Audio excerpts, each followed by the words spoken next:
先來一個誠實的問題，如果現在耶穌坐在你面前，你最想問他什麼？門徒的答案很人性，他們不是問主啊，怎麼更愛人？也不是主啊，怎麼更聖潔？他們問的是天國裡誰是最大的？翻成現代版就是主啊，在你心中我排第幾？你可能會說門徒也太功利了吧？但老實講，我們每天都在問同樣的問題，誰比較被肯定？誰比較屬靈？誰的服事比較重要？誰講的話比較有分量？我們不一定說出口，但心裡很清楚，耶穌沒有排行，沒有評比，沒有給 KPI， 他做了一件很奇怪的事。於是耶穌叫一個小孩子來，使他站在他們當中。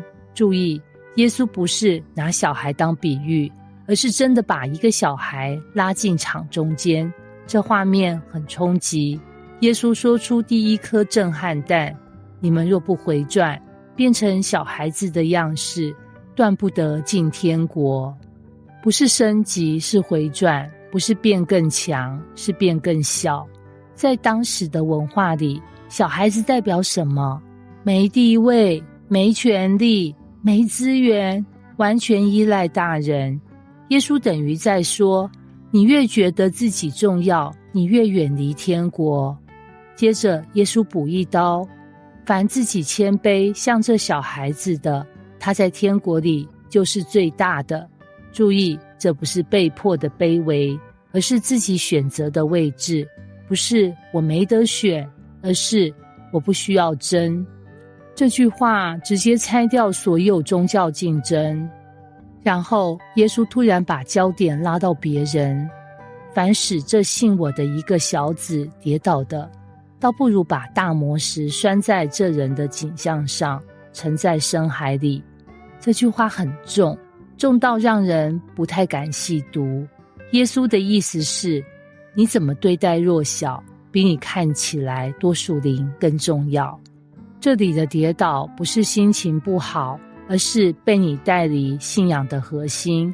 耶穌不是在講你不要讓人不舒服，而是說你不要成為別人遠離神的原因。這包括什麼？濫用屬靈權威，用信仰控制人，表裡不一的生命，用宗教包裝私欲。耶穌接着說，倘若你一隻手或一隻腳叫你跌倒，就砍下來丟掉；倘若你一隻眼叫你跌倒，就把它挖出來丟掉。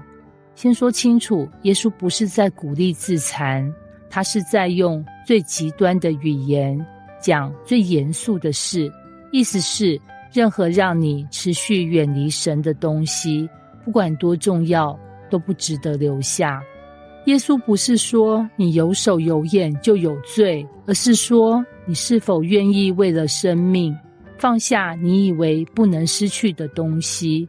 有時候不是罪太大，是我們太捨不得。這整段不是在講怎麼變偉大，而是在問你願不願意為了天國放棄你現在抓着最緊的東西。在天國裡，偉大不是被看見，而是讓人不跌倒。在天國裡，真正偉大的不是站得多高，而是願意為愛而變小。